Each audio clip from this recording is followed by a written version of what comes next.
多謝晒。其實想聽多成分鐘添嘅，你睇得咁開心係。咁咧但係咧就費事你哋有口乾啦。多謝晒，大家好。好。咁啊，只要不離隊，理想機會。係咁樣咧，我就係嚟自糖果團隊 Kitty 組嘅文玲孔雀領隊。咁啊，英文咧叫 Eva， 有好多人仲未 得出嘅，唔緊要嘅，證明你咧好有做呢個飛馬舞嘅潛質。因為我哋嘅榮譽飛馬舞 Candy 咧都咗半年嘅，根據佢講嘅就話係啦 ，Earth 即係地球咯，地球後面加一個 A 字，咁啊叫做 Earth。咁今日好多謝啦，我哋嘅榮譽飛馬舞啦，我哋 Kitty 執行長啦，同埋我哋嘅培訓組咧，就俾呢個機會我喺呢一度咧去試下講話我哋群馬齊飛即係最頂級嘅國際講師去講嘅12個主題嘅其中一個，真係好感激。咁我哋借大家嘅掌聲啦。都當然啦，我哋多謝咧我哋嘅公司嘅總經理 Eldon 啦，我哋嘅發展部 Henry 啦、Charlie 啦，同埋阿 David 啦，咁同埋阿 Jason 老師啦。雖然佢哋今日唔喺呢個會場，我哋真係感激佢，因為俾我哋每個禮拜五都可以用一個咁優美、咁好嘅環境咧去做我哋團隊嘅內部嘅訓練。係啦。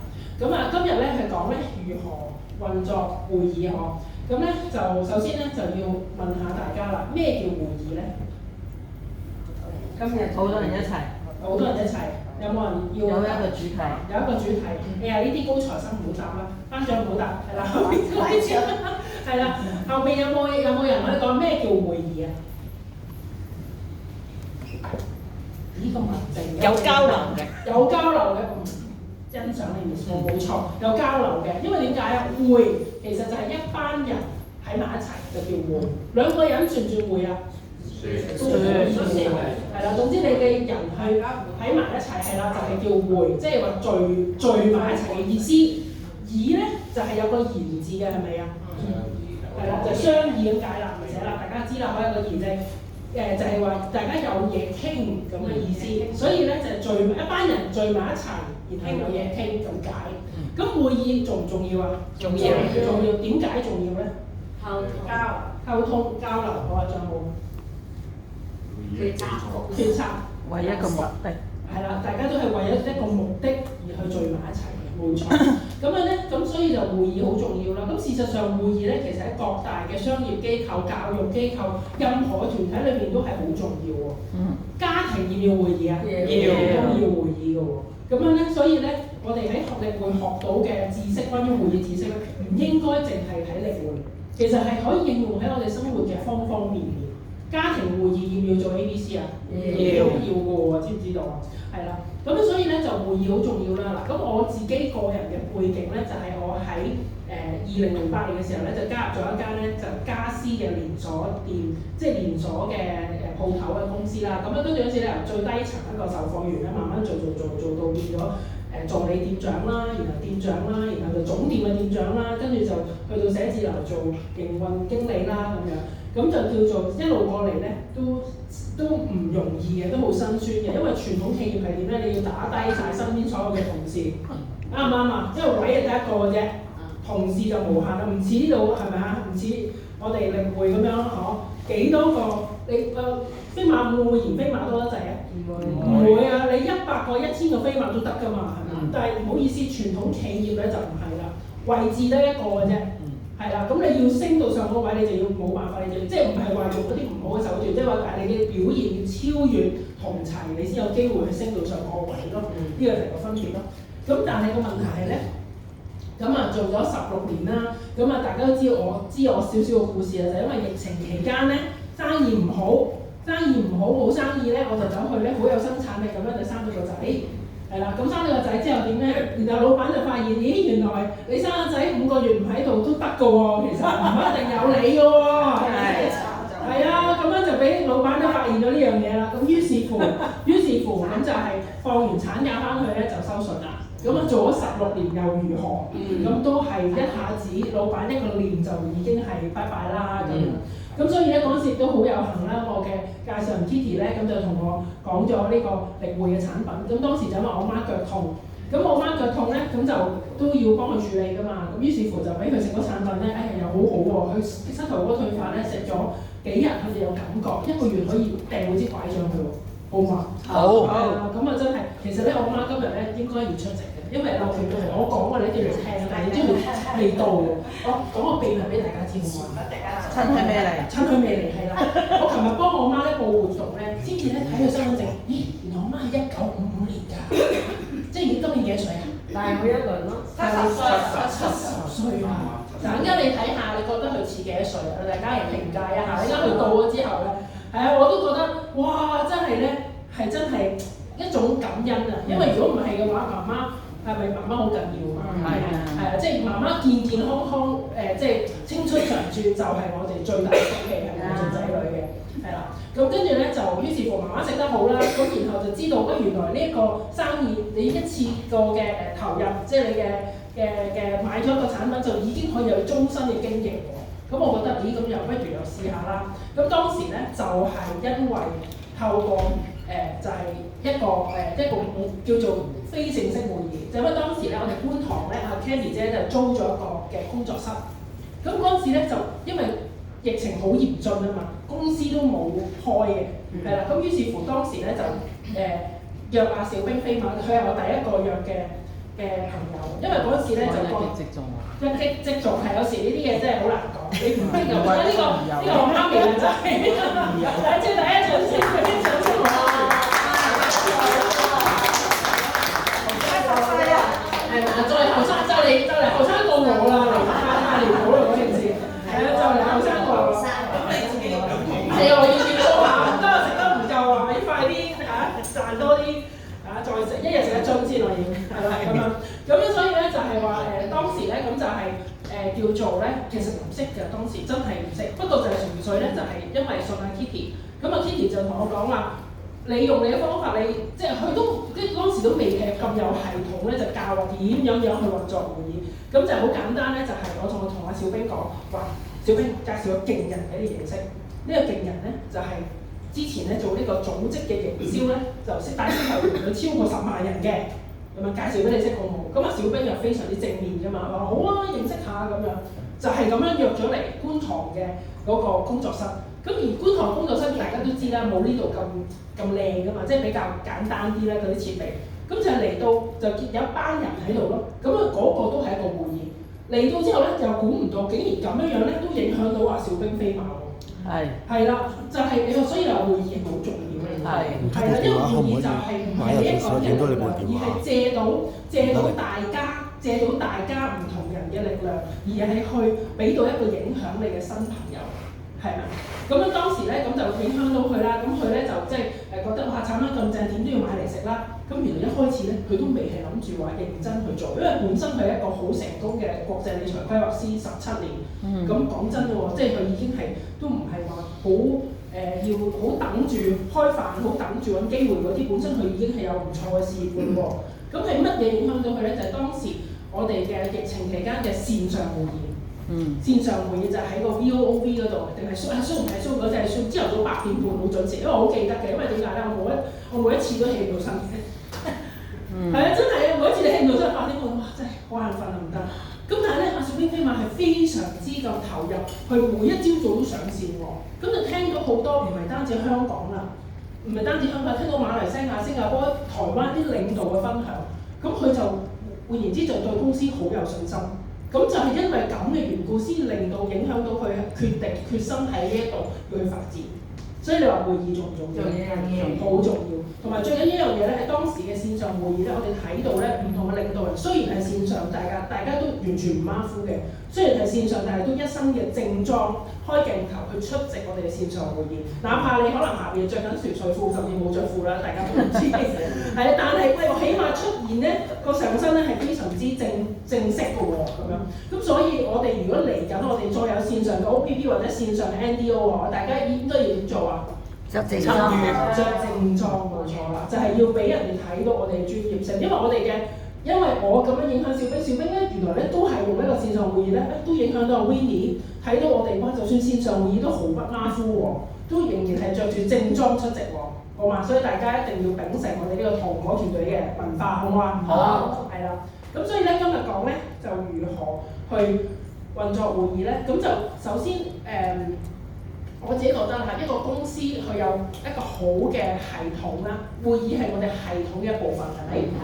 咁但係你必須要一個公司要有好嘅文化，你嘅系統先可以繼續咁樣叫做運行落去嘅。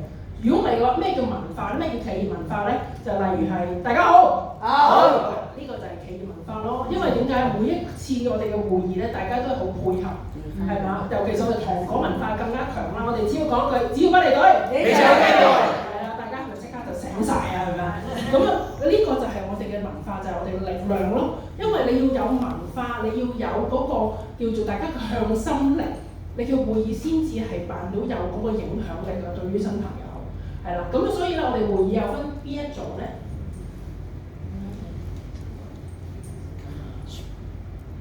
冇反應嘅，試試先。係啊，嗰度冇。再得下次咗。係，好啦。咁啊，呢個主題啦，咁好唔該晒。我哋咧首先咧要俾一個熱烈嘅掌聲校先，即係多謝我哋幕後嘅大功臣，因為真係每一次佢都係用心用力咁樣幫我哋去製作課件。我相信各位嘅講師咧就好有心，即係好知道，係啦。咁所以咧就係呢個如何運作會議，咁啊就會議咧有分正式會議同非正式會議喎。會議都有分正式唔正式嘅咩？大家知唔知正式會議有邊啲啊？而家咁，好似而家咁樣咯，一個即係大家坐得正嘅就喺度學習啦，係咪？我哋逢禮拜2晚、禮拜3晚嘅公司嘅健康分享會同埋領袖分享會，咪就係一個正式嘅會議咯。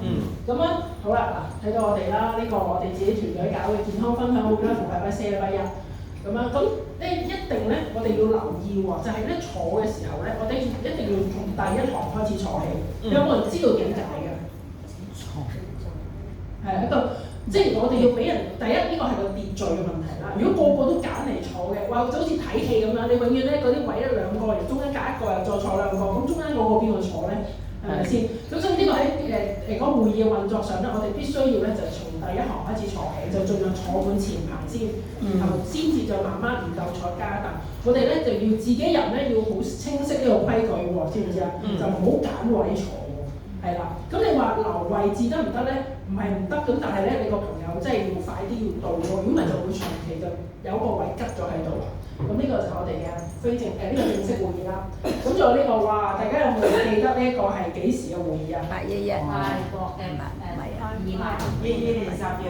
係啦，22年嘅10月啊，阿 Kitty 咧就好有印象啊，因為大家咧都係11月啊 ，Kitty 姐嘅記性。10月馬來西亞10月。係啦，10月係馬來西亞，11月係泰國，跟住我哋就。係啊，哇！即係 Candy，俾個掌聲係 Candy 先啦。佢嘅記性咧真係無人能及啊！冇錯啦，呢個4萬人嘅軍爭2嘅一個培訓會啊。喂，不過講開又講喎，我以前雖則咧都叫做上市公司嘅管理層啦。咁但係咧，即係做咗16年咧，都未試過一次係出去公司嘅一啲叫做咩公幹啊，即係離開香港出去公幹咧都冇。講就成日講得多，但係都未試過。但係反而嚟咗例會之後咧。話一開始真係有啲受不了喎，每個月都有得飛喎，每個月都飛喎。我喺 Facebook 咧，我就係講話又飛啦咁樣，跟住啲朋友就話你又飛去邊啊咁樣，每個月都有得飛喎。你話開唔開心啊？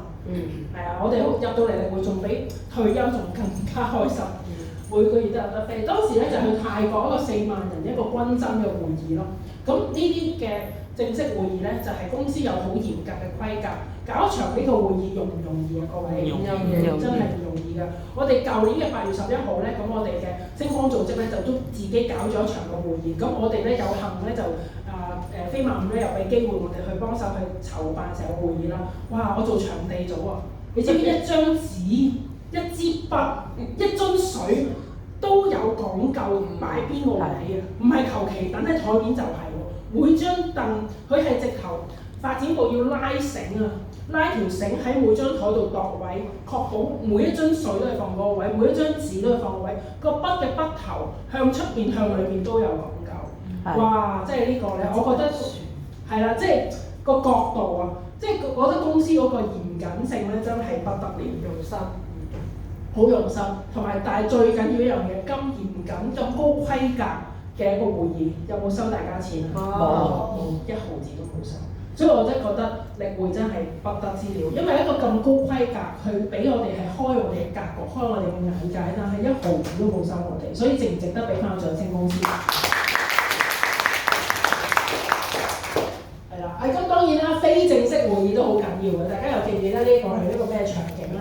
大個大家記唔記得？馬來西亞，係啊，賣錢，係啊，我哋冇錯啦，呢個係我哋第一次疫情之後第一次啊，第一次係啦，一落機冇錯啦，一落機就去一個酒吧嗰度咧就食嘢，因為大家餓到癲咗，去到酒吧成9點鐘都未食嘢喎，跟住咧酒吧冇咁多嘢食，咁我就叫隔離黃亞華嗰啲外賣咧過嚟食，哇！當晚咧係開心到不得了，咁。呢個會議重唔重要啊？都好重要，因為點解咧？呢個其實就係俾我哋同我哋嘅伙伴，我即係好好打好關係嘅嗰次。咁嗰次咧係我哋疫情期間，疫情大家都冇飛好耐啦，就嗰次第一次就飛去馬來西亞嘅呢個會議。9月26號。係啦，9月26號晚冇錯，或者係 Candy 即係非常之清晰啊，係咯。咁同埋最係啊，即係好離譜地好嗰啲記性啊，係嘛？咁啊當晚咧，同埋最特別咧係我哋嗰種。團結嗰種嘅向心力，我哋直頭咧係食到咧隔離左右啲食客咧係望住我哋，你哋做咩㗎？點解咁多人嘅你哋？34個啫，唔係好多。唔算好多啫，34個，但係我哋一齊34個一齊去緊酒吧就算好多㗎。着晒西裝喎，咁樣出現喎，係咪？咁啊，所以隔離咗咧，因為咁樣我識咗隔離台一個姐姐㗎，我到依家都仲同佢有聯絡㗎。係啊，因為真係你個隊型啊！係人哋覺得你哇，做乜你哋咁團結、咁有向心力、咁開心嘅咧？我仲記得嗰晚我哋仲一齊唱咗呢個唱歌唱咩？海闊天空喺度，係自己都會唱海闊天空喎，幾開心。好啦，哇！呢個咧就好開心啦。呢個咧我哋咧舊年喺呢個係死佬唔記得咗邊度啊？呢個係新加坡。新加坡啊！邊個國家咧？死佬新加坡啊！新加坡啊！有啊 Jason 啊！唔係4月馬來西亞嚟嘅，4月份，因為4月份，4月份馬來西亞係喎，係啦，凌晨2點啊，大哥，係為阿小冰飛馬慶祝生日一個神秘嘅驚喜，同埋最緊要更加重要係咩？做會後會其實，因為我哋以後表揚你啊，係啦，表揚會，表揚會之後要唔要做會後啊？都要嘅，咁就跟住咧就好緊要，就要俾個驚喜阿小冰咧，咁我哋就喺房間度部署晒咁多人咧，就要同佢切生日蛋糕啦，係咪？真係好驚喜啊！係好驚喜嚇親你啲啊！唔係驚嚇我㗎，我係驚嚇就得啦，唔係驚嚇就得啦，冇錯。我仲記得阿 Gigi 飛馬咧，因為佢係負責做捧蛋糕出嚟嘅，佢攬住蛋糕坐咗喺嗰個衣櫃裏邊坐咗半個鐘。我就嚟分享啦咁樣，係咪好開心啊？呢啲係啦，呢啲會議都好重要嘅喎。因為點解？因為大家我哋係咪並肩作戰嘅伙伴啊？各位係啦，其實咧有人話：哇，你做直銷會唔會咧冇晒朋友㗎？我覺得我入到嚟歷會之後，我前所未有人生係有最多嘅朋友。我哋俾在座咁多位朋友一齊。真係好開心啊！本來我都唔識得咁多人嘅，但係因為就係可能一個介紹一個，你有啲朋友你可能一生你都冇機會可以同佢認識到嘅，但係你入到嚟之後，我哋成為咗一個大嘅家庭，所以咧好似咁樣嘅活動咧玩到2點鐘，嗰晚咧大家眼瞓到不得了，咁但係咧都係非常之咁值得嘅，係啦，好啦，跟住哇，大家有冇記得呢度邊度啊？係啦，呢個係菲律賓啦，嗰個咩山莊啊，哇！浸住啲水嚟食飯啦，幾開心啊！跟住咧，仲有呢個咧就係新加坡，又係馬來西亞雙子塔嗰個。雙子塔隔離嗰個。係啦，嗰個呢個咧點解要曬下張相？我仲記得咧，福祿壽咯，嫻姐啊，福祿壽咯，跟我哋。係啊，都一個老人家70歲未去過酒吧喎，係咪啊？我哋帶去蒲吧喎。都係跳舞喎。係啊，哇！嗰57樓嘅一個係啦，嗰個酒吧係啦，好值得去嘅，真係好鬼死靚嘅嗰個。跟住咧，同埋最開心係成班老人家未去過酒吧，帶佢哋去蒲吧嘛。係啦，哇！呢個體驗，如果唔係做歷會有冇啊？係啊，真係冇即係講真啦，如果你仔女帶去旅行，都一定唔會，應該照道理就冇理由帶去蒲巴咯，係。咁但係我哋咧，全部喺呢度，我哋一齊經歷過嚟啦，係啦。咁所以咧就係話，正式會議又好，非正式會議又好，都好重要。因為咧，非正式會議咧，我夠膽講，甚至喺某程度上係比正式會議更加重要。因為大家唔係淨係一埋嚟就力會個細胞，而係我哋點樣去同伙伴去建立一個長遠而又穩健嘅關係，係點樣可以同伙伴去真正嘅溝通。咁真正嘅溝通喺會議期間就好難溝通啦，冇理由人哋講師去講咧，你竊竊私語噶嘛。咁所以我哋會之外嘅，大家譬如話食晚飯啦，大家去傾偈啊，真係一個深入嘅交談咧，其實好重要。咁呢個就係透過我哋嘅非正式會議啦。咁更加好嘅就係當我哋會一齊去外國嗰度出 trip 嘅時候咧，哇仲正啊！我哋促膝長談係嘛？喺房間度傾，就傾好多平時即係未必有機會可以講到嘅一啲嘅心底話，所以咧更緊要，好緊要啊！所以大家如果邊一個仲未有機會同我哋團隊一齊去國外嘅咧，嚟緊一定要好好把握機會，因為即係嗰種體驗係不一樣嘅，係啦。咁亦都點樣可以建立更加長久嘅關係？就係喺我哋力會呢度點樣建立咧？就係透過我哋出去每一次國際會議，其實都係大家一個共同成長、共同學習嘅一個機會。係啦。咁啊，另外咁而家講緊咧，呢個人係好重要啦。會議就係咪就咁捉咗個人嚟就踢佢入去會議咁就算咧？其實絕對唔係。成日咧，阿 Candy 咧，胡飛問 Candy 都有教我哋喂點樣做好會前。係咪？呢個好重要。如果唔係嘅話咧，其實係浪費咗呢一個嘅機會，因為難得你約到有新朋友嚟，係咪？邀約都唔容易嘅喎，各位，係嘛？你要喺邀約嘅過程裏邊，你應要識得去點樣 key up 呢個會議，佢可以喺呢個會議睇到個乜嘢嘅價值，你都要俾佢知道，即係有個心理準備。如果黑布蒙頭入嚟嘅話咧，就唔係最理想啦。咁但係咧，阿 Candy 姐成日都講啦，以揭煲蓋。係啦，你就算黑布蒙頭蒙到你，唔可以蒙到佢入會議嘅，你蒙到佢門口，你都要同佢揭煲蓋。你都講咧，其實今日我揾你咧，點解我要揾你嚟今日嘅會議咧？咁所以會前就好重要啦。咁就例如你會前講啲咩好咧？會前講啲咩好咧？大家 A B C 係啦，要做好，係啦，要做好啦，要做好 A B C 啦。咁第一咧就係會前咧就好好地講清晰會議嘅時間同地點。如果你對對方有了解，知道佢多數都會遲少少或者未必咁準時嘅話咧，咁你就著量咧就講早少少喎。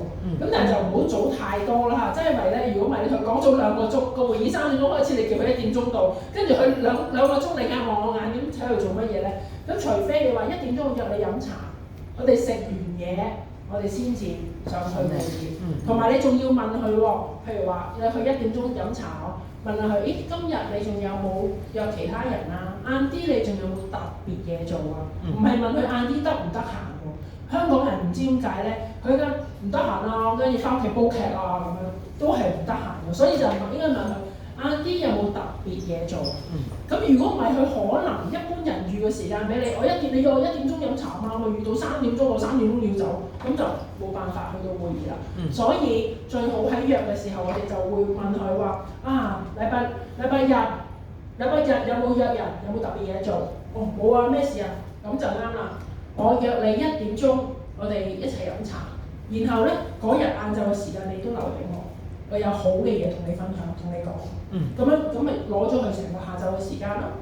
係啦，夜晚有冇約先？夜晚冇約，我請你食飯。我哋係咪禮拜日嘅母親節見證大會之後，我哋去食飯啦？係啦，咁你講埋請佢食飯呢一招，係咪好有力啊？係啦，一定留低啦。睇我到時我一定請你食飯。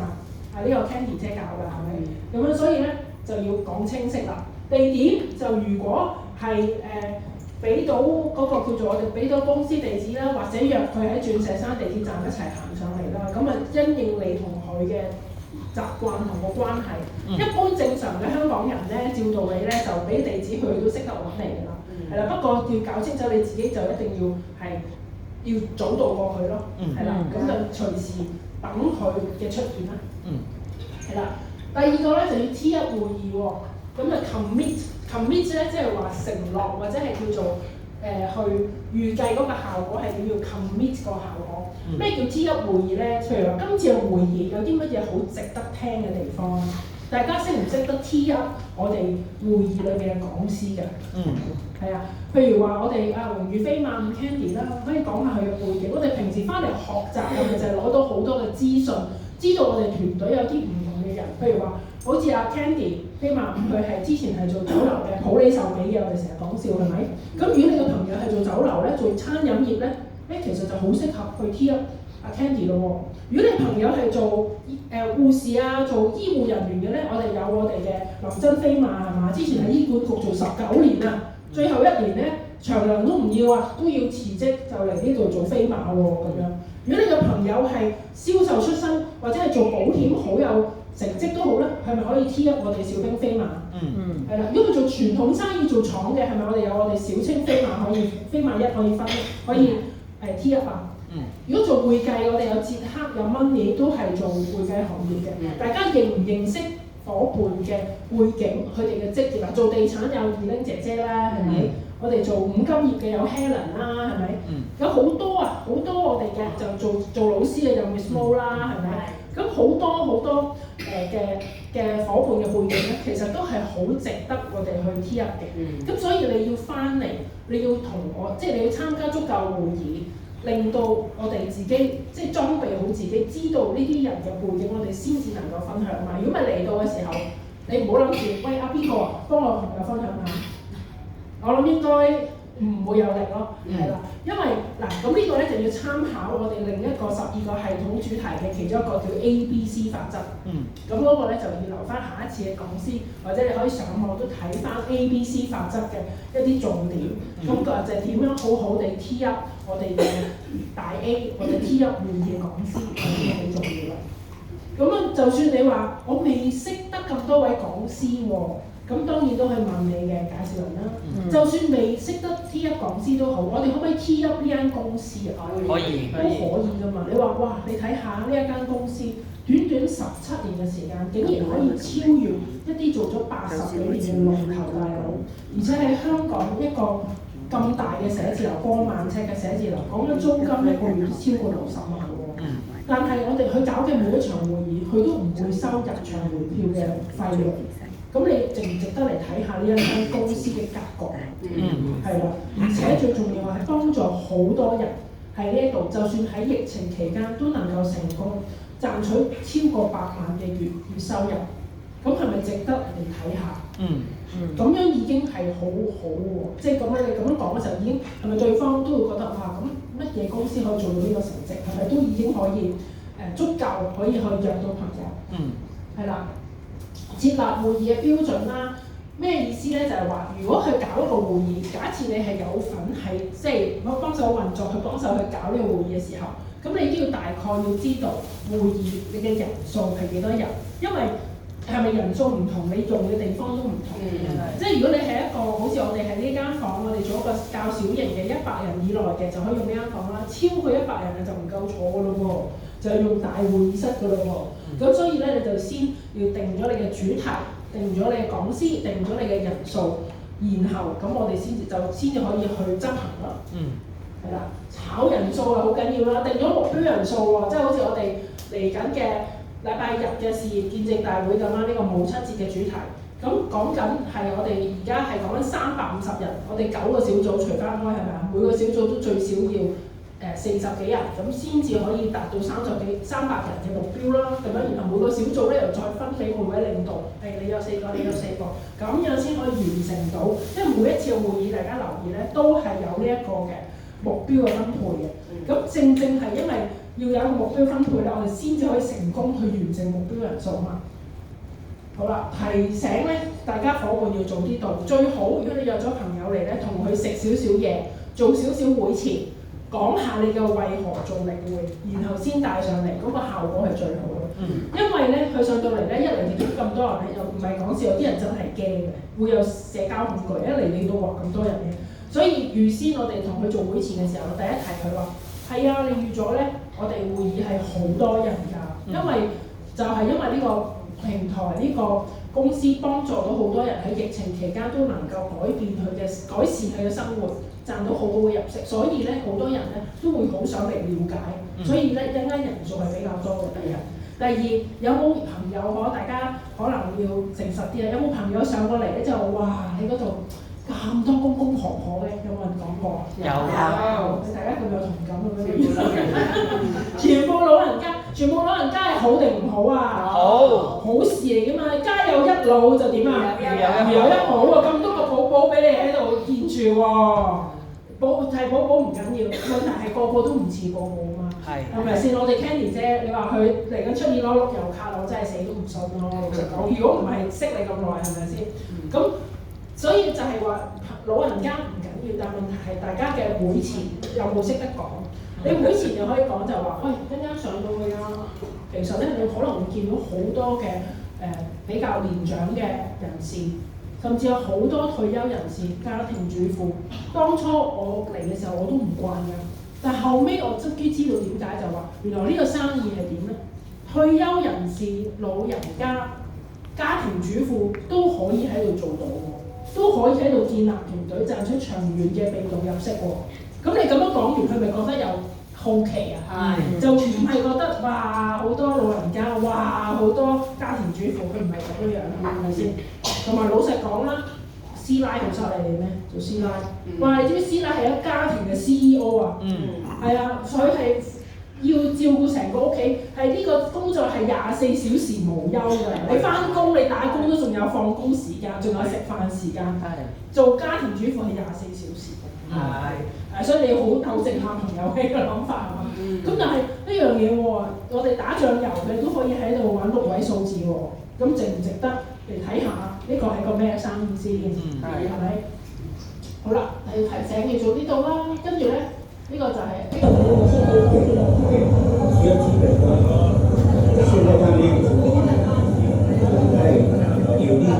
呢個咧就係一個會前啊，今年4月嘅表揚大會咧，咁我哋咧就揾咗呢位台灣1個月食1樽國際貓寶，一日食一樽嘅位飛馬咧，我哋就請教佢，哇！你點樣做㗎？你個組織係咪？即係要請教佢，哇！你點樣食啊？點解可以做到咁好嘅成績啊？咁因為咧點解咧？就係早啲嚟到會場，最少早半個鐘至1個鐘嚟到會場，你先至有時間可以去訪問。譬如話我帶住呢位朋友係做做傳統生意嘅，咁我要介紹啊，俾阿小青飛馬識。咁你都唔可以會議4點鐘開始，你5點59，唔係3點59分就掹個人嚟，小青飛馬都要埋位啦，要埋座啦，係咪啊？點可以同你傾到咧？係啦，所以一定咧就早啲嚟到，咁就先至可以請到其他領導幫手借力去分享。咁呢個就係我哋嘅會前啦。咁會中啊，就係咧我哋要站喺目標參加者嘅視角，就係話咩意思咧？就喺個會議進行期間，嗰個新朋友嚟到佢係會用咩嘢嘅睇法去睇我哋咧？首先咧，會場嘅指引路線就係話，即係清唔清晰啦。最好你個本人喺度帶領住佢，嚟到係咪都要參觀下會議室啦？參觀下我哋個景觀啦，參觀下我哋咖啡廳啦，係咪啊？咁講下我哋呢個嘅場地都過萬尺㗎。咁跟住咧，我哋咧23年嘅7月咧，疫情一開通之後咧，我哋就搬咗嚟一個更大嘅寫字樓啦，咁樣。好啦，等候時間，咁我哋咧就要準時啦。頭先啦，阿 Kitty 姐都有講啦，係咪啊？我哋翻嚟早瞓係咪要排隊啊？係啦，喺出邊咧要準備。我哋咧喺香港嘅會議咧，我哋排隊時間相對少。我哋喺海外嘅會議啊，平均最少我哋都做1個鐘至個半鐘去到會場。咁仲去到做咩啊？喺出邊排隊咯。你知排隊都好好玩嘅喎。我哋試過有一次喺出邊排隊咧，就隔離係韓國嘅團隊，韓國嘅團隊喺度喎。跟住佢哋喺度嗌 We Way Korea，We Way Korea， 跟住我哋又唔識死喎，走去嗌，我哋得30幾人啫嘛嗰次，我哋真係嗌 We Way Hong Kong，We Way Hong Kong， 咁啊跟住咧，但係就好好玩嘅，大家喺度一齊鬥嗌咯，咁啊，咁如果你唔早啲去排嘅時候，就錯過咗呢個咁精彩嘅環節啦。好啦，入場嘅座位咧，咁我哋跟隨中工作人員嘅指示，即係咧公司嘅同事咧都會幫我哋話點樣坐前啲啊，就係又係頭先講嘅嘢，盡量由前面開始坐起呵。咁樣早啲咧就嚟到咧就安排一個有利嘅位置，就坐前啲啦，盡量係啦。聽到啲乜嘢咧？就就係話，如果你係一個場地嘅操作人員咧，就確保喺開始之前咧個音響係運作正常啦，啲咪係 OK 啦，個音響唔會太大聲啦。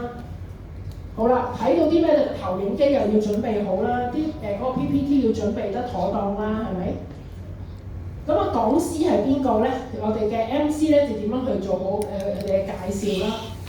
咁啊，預早嚟到咧，MC 咧就要訪問一下講師，請問佢、請教佢嘅背景啊，或者你想我點樣介紹你啊咁樣。好啦，台上嘅互動咧就係、一啲嘅，譬如話，如果萬一你嘅會議裏邊咧有啲譬如抽獎嘅環節啊、頒獎嘅環節咧，咁你就要預先安排定呢個禮儀小姐咯喎，係咪？好啦，預定嘅時間完成啦，呢個好緊要咧，就一定要咧，盡量我哋去準時，就因為咧節目有時未必係得一個環節㗎嘛，係咪？即係好似我而家咁樣啦，我接住下來做其他講師，做我哋嘅總結，所以我哋要準時完成。其實我講咗幾多分鐘啊？35分鐘，多謝 Kenny， 就好快完成啦。咁樣所以我哋好緊要講下一路聽，我自己都講過啦。係啦，嗱咁喺會中我哋要做啲乜嘢啊？會中勁邊要做啲咩啊？要帶動啊！你哋唔係好勁邊做喎？要做啲咩話？要拍手係咪啊？係，只要返嚟隊，你就俾過嚟。係啊，冇瞓著啊嘛，係嘛？係咁啊，所以咧就要有嗰個回應啊。因為點解咧？你同人哋講話呢個生意好好做㗎，呢個團隊咧好有向心力嘅，跟住台上講到。好興起問大家係唔係啊？係啦，跟住咧個朋友見到你，咦你冇反應嘅，全程你都好沉默嘅喎，全程你都好冷靜嘅喎，個熱度喺邊度咧？話你講話我哋團隊好團結嘅，但係台上都有人問，大家認唔認同啊？認同係啦，即係你要認咯。如果唔係咧，就冇嗰種嘅交流。咁你嘅所謂嘅向心力喺邊度咧？因為老實講喎，呢一個咧生意，我成日覺得家家有求。今日喺台上嘅可能係人哋嘅伙伴，但係下一次可能喺台上係你嘅伙伴。咁所以你要唔要俾回應啊？要。你俾回應，你先能夠令到每一個出席者，佢都感受到係喎，你哋嘅團隊真係好團結喎，係喎，你哋真係好有你哋嘅企業團隊文化喎。所以我哋一定要點啊？回應，做好我哋嘅競大家一齊回應一次，投入大家一齊投入一次嚟睇下，只要不離隊，你有機會，係啦，咁樣先係㗎嘛，咁樣先係全場回應嘅一個效果嘛，係咪？好啦，哇，幾震撼，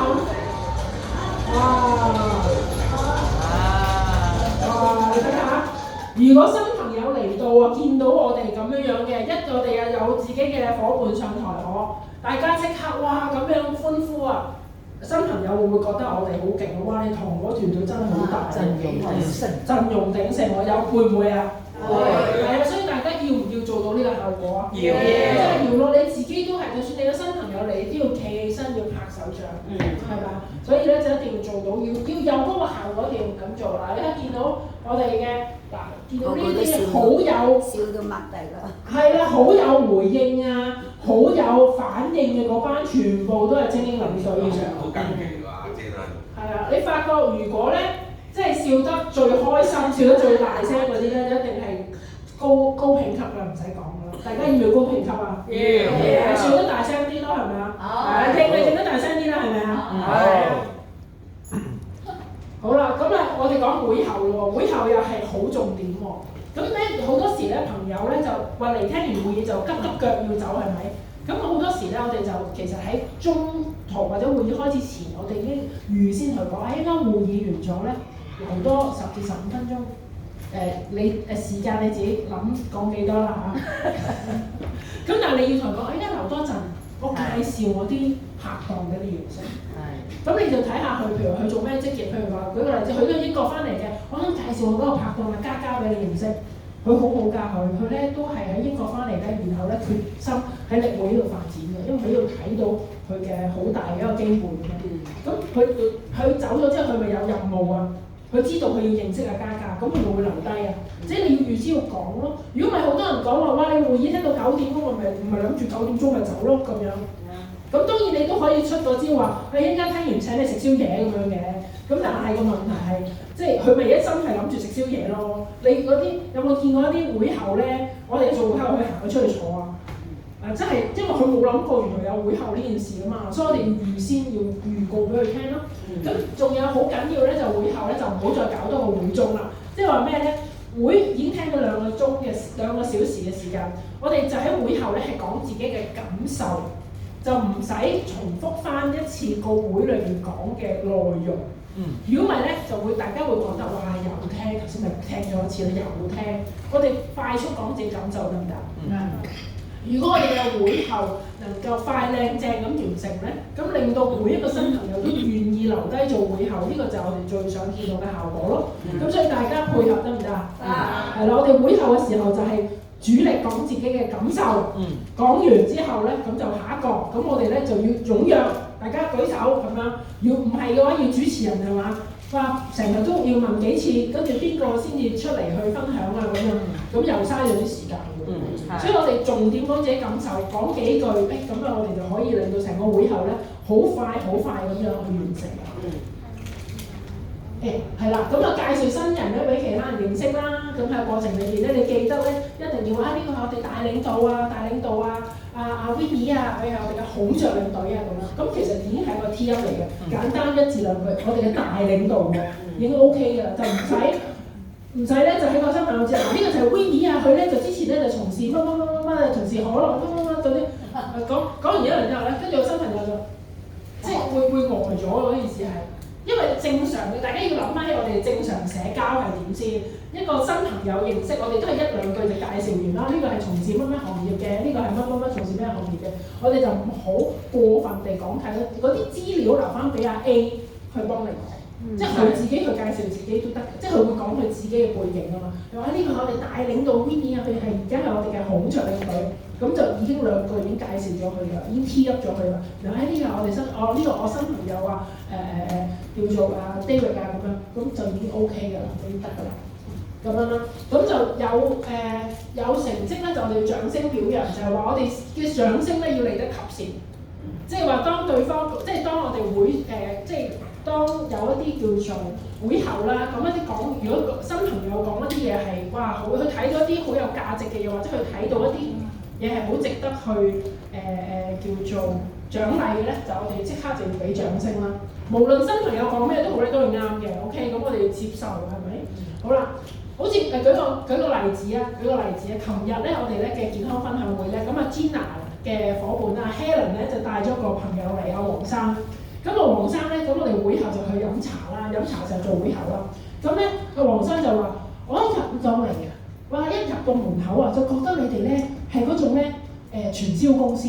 我覺得咧你哋咧就好會係為咗做生意，跟住咧就會咧即係佢咁講，其實我已經講得快咗好多㗎啦。我以上嘅對話咧，佢真人去講嘅時候咧，起碼成咗5倍嘅時間啦。因為佢又唔好意思講得咁直白，覺得你哋黑 sell。佢又唔係咁講得咁直白喎，而佢就覺得咧，佢就吞吞吐吐咁，但係其實講到尾咧，佢就兩個點，佢就話你哋係傳銷公司，好似好黑 sell 咁，好似好商業化咁樣。跟住我話咁樣，咁佢講意見要唔要接受啊？要。係啊，咁要原來係咁啊，原來有咁嘅感覺，原來係咁，OK。咁你覺得我哋邊一個部分黑 sell 咧？問翻我覺得你覺唔覺得我哋而家好黑 sell 你？咁又唔覺得。咁咪答咗咯，跟住其他嗰啲唔使理㗎，答咗㗎啦。咁我而家有冇黑 sell 你啊？佢話冇，咁咪得咯，完㗎啦，咁就唔使再回應㗎啦。佢入嚟嗰陣覺得黑 sell，就咁聽完會議之後唔覺得黑 sell 咪得咗咯，係咪？佢話你哋係要賺錢㗎喎，即係話你哋係一個商業嘅機構，係咪？即係要。即係好揾錢嘅一個企業，跟住話咁梗係啦，做生意梗係會揾錢㗎啦。再好嘅生意唔揾錢又點維持落去咧？啱唔啱先？係啦，咁答完啲啦。好啦，引領積極嘅伙伴咧，分享會議體驗。所以咧呢個都係啦，會後大家積極咁樣舉手分享自己嘅感受，哪怕係1、2句都已經可以，即係你個會議嘅得着，咁就變咗帶動嘅氣氛，大家都好積極，咁亦都可以好快咁樣完成咗我哋會後。好啦。雙向嘅溝通啦，咁一定要同新朋友咧就唔好咧會後咧你又齋講，一定要問佢睇到啲乜嘢。如果唔係成個過程就係你齋講佢齋聽，咁就唔係一個睇到未來溝通，就唔係一個雙向溝通。好啦，咁我會後咧就見到哇，我哋個圈係咪最大嘅成個香港區？你俾個掌聲我哋嘅同學團隊，同埋我哋嘅會經理先。啊，見到個圈咁大咧，真係非常之咁自豪啊，係咪？最大嘅團隊並不是浪得虛名啦，係咪？嗱，咁樣所以咧就會後咧就係、會中會前會後都係好重要嘅，咁所以咧大家就要記得要好好把握，好好把握呢啲嘅重點。咁記得咧就嚟到唔好一嚟就踢咗個新人入去會議，跟住就自己諗住搞掂啦收工啦，唔係㗎。有時候會後咧唔係單止現場㗎，後面嘅跟進係好重要啊。係啊，係咪諗住個人聽完嗰就掂咗啊咁樣？係啊，即係要，因為大家要諗咧，我覺得一個概念好重要嘅話，嗰、個人嚟會議，好多人就覺得我搞掂咗啦，邀請咗人嚟會議啊。其實嗰個人嚟會議先係你成個例會，即係嘅事業嘅一個開始。如果佢有一個好嘅正面嘅回應嘅時候，你點樣令到佢成為你嘅伙伴？一個人成為咗你伙伴，簽單去買產品，只係你成個關係嘅一個開始，唔係佢買完產品就拜拜得㗎啦，你出嚟嘅，中意出就出啦，唔出就算啦，唔係咁樣。而係每個人嚟係唔係淨係為咗買產品㗎？係咪啊？係嚟到你希望呢個伙伴係唔係淨係為咗食一套產品，而係長久佢自己甚至佢成個家庭都獲得健康、獲得財富。所以當佢嚟到，佢願意投出信任嘅一個決定去買產品嘅時候，我哋就要幫佢點樣喺呢度可以獲得佢健康、獲得佢財富。所以就透過大大小小嘅會議，我哋點樣同呢個伙伴更加建立更加緊扣長遠嘅關係。咁所以呢個我睇到就係會議真正嘅價值啦。咁所以咧，今日好多謝大會俾呢個機會我喺度分享。